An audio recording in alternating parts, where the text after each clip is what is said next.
Hello there! Today we're going to have a look at this pen. Pen made by OMAS. Recently picked this up at Akkerman in The Hague, and here you have a very interesting one. This is one of those new Ogivas in the cocktail series, and I believe this was Vodka Lime or Vodka Lemon. I don't know. I don't drink. Don't blame me. It's a series of 3 pens. They're limited editions, and they are all named after cocktails. There's a very nice blue one, there's a red one, and there is a yellow one. And this is the yellow one. It comes in this box. These boxes are no joke. They're very heavy, very robust, very nicely lined. And this one says, Italian creativity, history, craftsmanship, the pleasure of writing. And I do have to say, I do find OMAS pens typically to write very well. This is the box just to show you. I'm going to, the pen doesn't really click in there or anything, so I'm just going to take this out. What I really like about OMAS is that you always get these sleeves. That's very cool. You get a sleeve for your pen. You can carry it around. Even if you don't have a pen pouch, they provide you with a pouch. It's very simple, but at least you don't have to have it banging around in your with your keys and your bottle of water and your nuclear missile launch key, etc.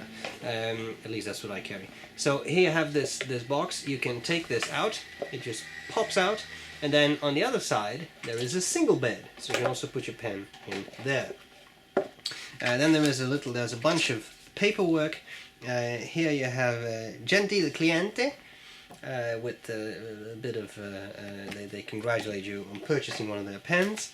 You have a little online boutique OMAS thing card, which is also quite nice. And there is a little bit of, there's a nice little booklet with, you know, the history of the pen and such. And that is a very pretty booklet. Sometimes they're a bit boring, but this one is very nicely illustrated, full color and all. Okay, now you want to see the pen, don't you? Yes, you do. Here's the pen.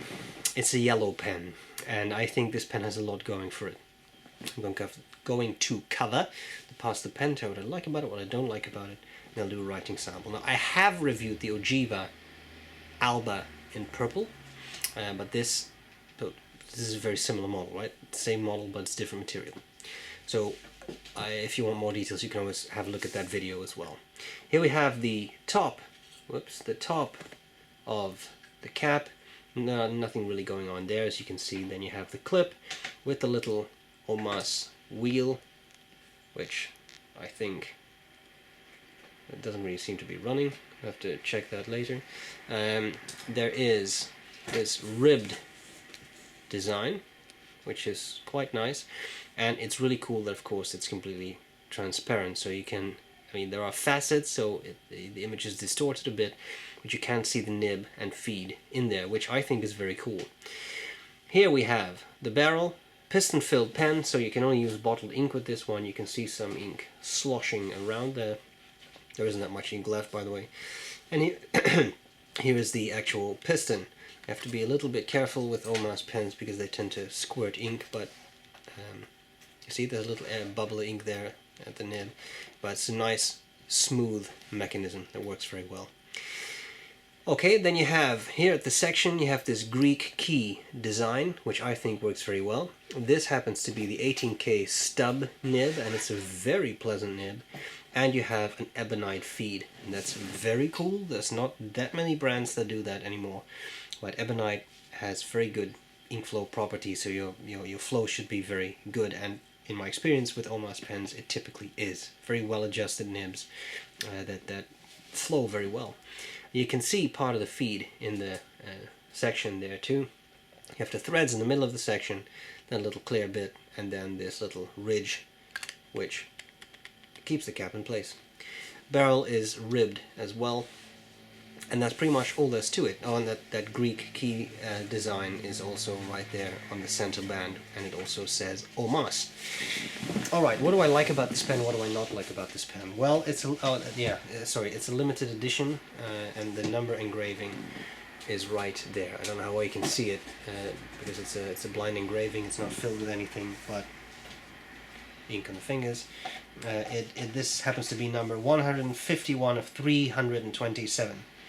Now that means it is a fairly limited pen, and these pens I think go for about 390 euros, which is not cheap by all means. But given that there are not that many, I don't think it's a horrible price either. especially given this it's not a limited edition cartridge converter filled pen, but it has a piston, it has a gold nib, so I think it's not horribly priced. Okay, what do I like about it? Well, I like the looks. I think this is a very nicely designed pen. It's balanced, it works well. I think the size is very pleasant. It's definitely big enough to use unposted without being huge. It's not very heavy because there's very few metal parts. I like a robust pen, but the nice thing about this is that it's very pleasing to use for longer writing sessions because it is light. It does post if you like such a thing, then it becomes very big, so I wouldn't really do that with this model. And it has an enormous ink capacity. This really draws up ink in this entire reservoir, so that's very, very cool. Final thing I will say is this doesn't look like cheap plastic, and according to the seller at Ackerman, Paul, he said, yeah, that's because they make these ribs in it, the sort of faceted thing that works very well and that makes it look nice. And I agree, it does look nice. And if you rotate it like this in your fingers, you can really see that it has a very cool effect. Okay, things I don't like so much. Well, as I said, it is not the cheapest of pens, but hey, it's a limited edition, it's an OMAS, live with it. It's just not that cheap. That's the way it's going to be. There are some things that I think could be done a little bit better. For example, I don't really understand the threads in the middle of the section. I don't know how well you can see that, but they really are in the middle of the section, and I do find them a little bit sharp, especially at the end here. And that means that if you really hold your pen at the front there, and you have smaller fingers, that's not an issue. But if you have slightly bigger fingers and also you have your middle finger that's curled around your pen, you will feel the threads. Now, I wouldn't go so far as to say they're really cut into your skin, but you definitely feel them. And the nice thing about this is that, you know, at least they're not at the very end there, but I think I actually would have preferred that, to be entirely honest with you. Alright, so there's that. And one other problem is that you may be able to see that here, you see that little green hue there.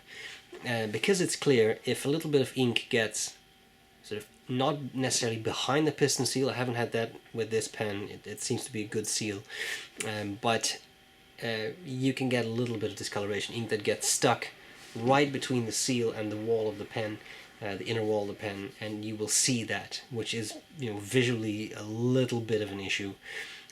For me, it would definitely not be a deal breaker, but hey, that's the problem with a clear pen, and you have a piston that you can't disassemble so easily, because as far as I know, you cannot just keep screwing. It's not a, what do you call that, a hatchless mechanism, a latchless mechanism, I forget these technical terms. You cannot just unscrew this and pull it out. It's not that simple, as I recall. And also, pulling out this nib and feed is not that easy. You can do it, but you officially need a wrench. I don't know if you can see that, probably not, but there is a little hole there and another one there. A wrench fits in, you unscrew the whole nib unit. So that's a bit of an issue. You can pull out the nib and feed, but you have to be very careful. Ebonite will warp and it will snap, so you have to be very careful. So it's not that easy to do higher level maintenance on your pen, like for example greasing up the piston seal. Having said all that, I think this is a very pretty and attractive pen. The yellow works very well. There's quite strong light coming from the side, so you can really see how nicely transparent it is. I think it's a very, very cool pen. So, that's it. Measurements of the pen will be on my website, sbrebrown.com. There'll also be high-resolution pictures of the pen and the writing sample there. I'm going to do the writing sample next. I hope this was useful so far, and I'll gladly see you later. Bye-bye. Okay, so here we go with the OMAS Ogiva Yellow Cocktail. I'm not going to write all that down. The nib, 18K stub, and the ink is Saffron.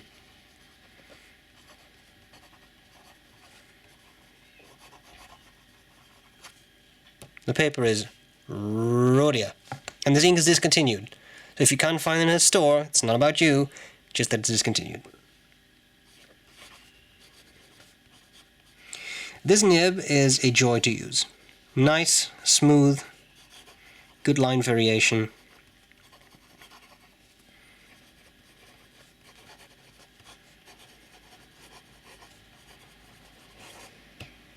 Very, very cool.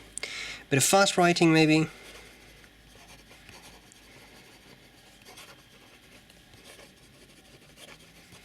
very wet.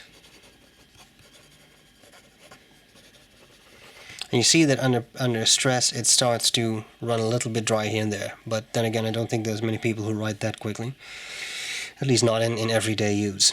Under normal writing circumstances, I haven't really had it run dry. Okay, wetness.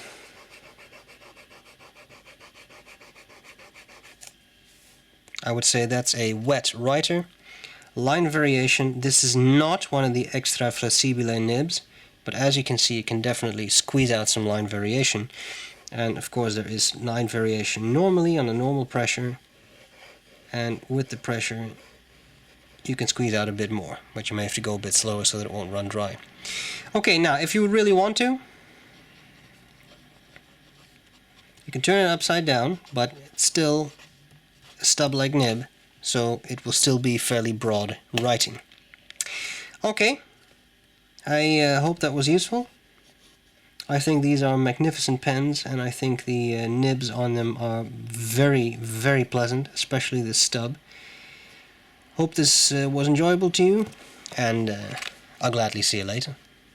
Bye.